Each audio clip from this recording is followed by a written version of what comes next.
This is not just an inauguration speech, it's a line in the sand.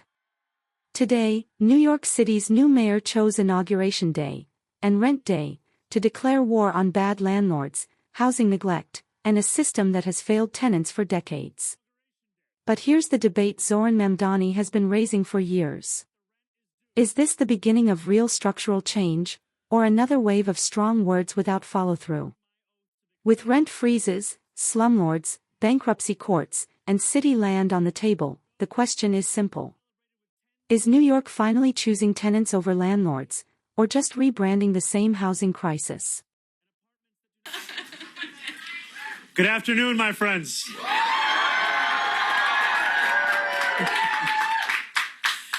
Today is the start of a new era for New York City.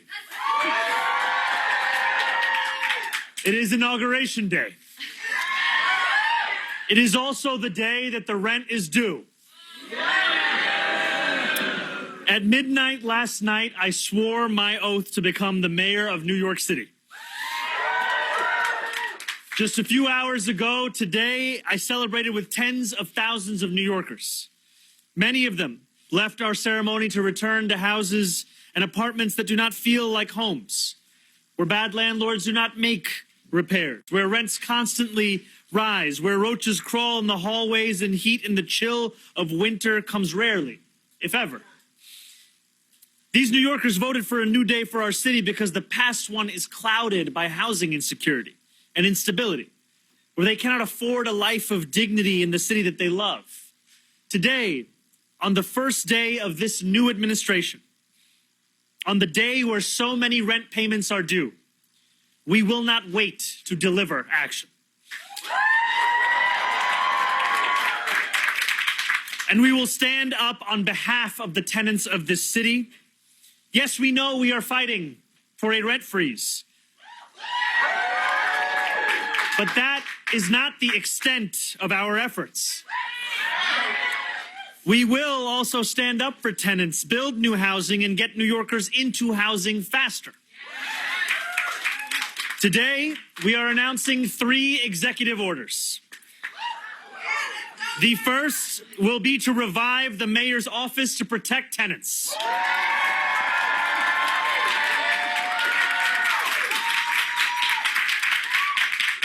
We will not compromise on housing quality.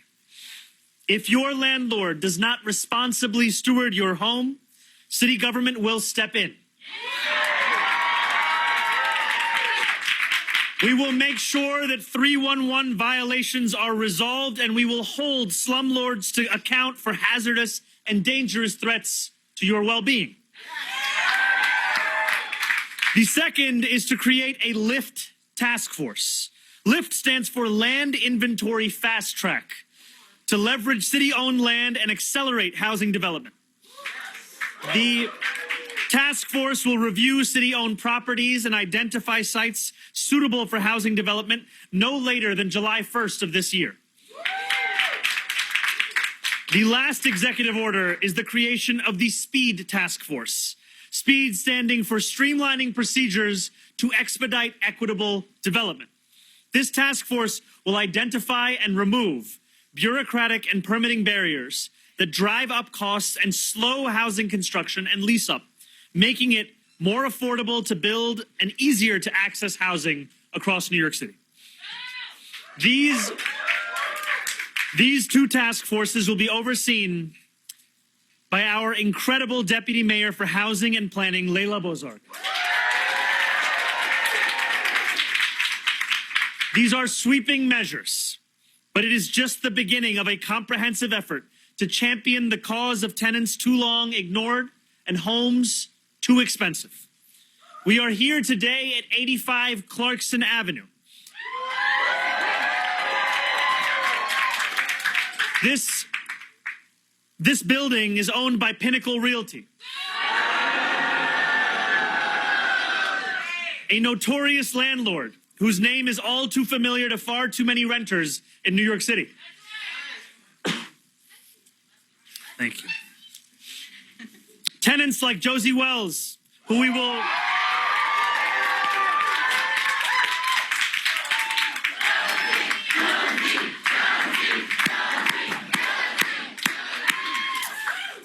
hear from shortly, contend with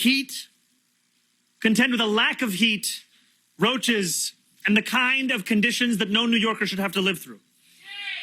This building and 92 others owned by the same landlord are in bankruptcy proceedings.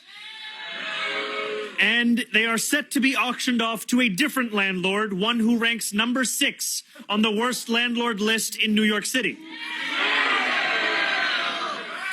In those buildings alone, there are more than 5,000 open hazardous violations and 14,000 complaints. This is an untenable situation. So today we are announcing that we will be taking action in the bankruptcy case. This speech is strategically timed and symbolically loaded. Delivering it on Inauguration Day and the day rent is due immediately reframes governance around lived experience. That's classic populist governance language, the same terrain Zohran Mamdani has consistently occupied. Rather than leading with abstract policy, the mayor leads with material pain. Rent due. Heat not working. Roaches. Housing insecurity. This is a deliberate pivot away from technocratic mayoral rhetoric toward movement-style politics. Zohran Mamdani's housing politics are rooted in a clear moral binary. Housing as a human right versus housing as a commodity. This speech adopts that same frame. Bad landlords. Slumlords. No compromise on housing quality. We will step in. That language is not neutral, it names villains. Traditionally, mayors avoid that. Mamdani doesn't. This mayor didn't either, and that's significant. However, Mamdani often pushes beyond enforcement toward decommodification, public housing expansion, social housing, permanent rent control. This speech stops just short of that leap. Let's break down the 3 executive orders. Classical building mayor's office to protect tenants. This is enforcement heavy, inspections, 311 violations, accountability.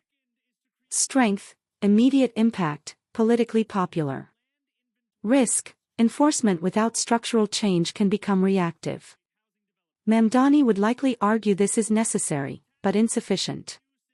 This is where the speech gets interesting. Leveraging city-owned land is a cornerstone of progressive housing policy.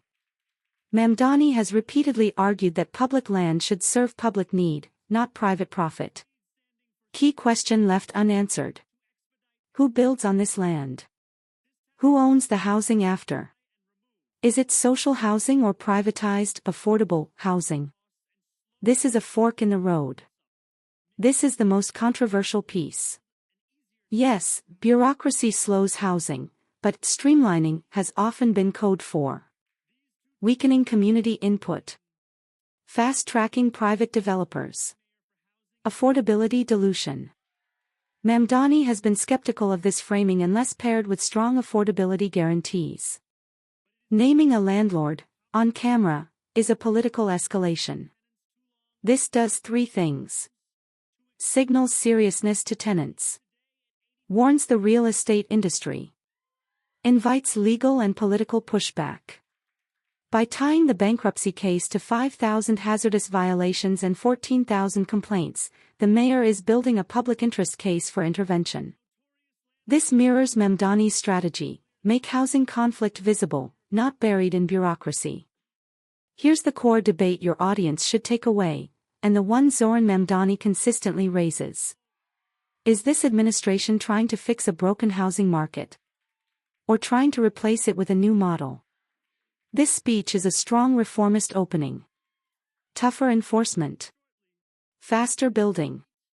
Public land review. But it does not yet cross into universal rent control. Social housing at scale. Permanent tenant power in governance. That doesn't make it weak, it makes it unfinished. This is the most tenant-forward mayoral opening New York has seen in years. It borrows heavily, rhetorically and politically, from the movement politics that Zohran Mamdani represents. The difference will not be in the words, it will be in who controls the housing that gets built and who benefits when the system moves faster. The era may be new, but the test is old. Will power shift, or just policy language?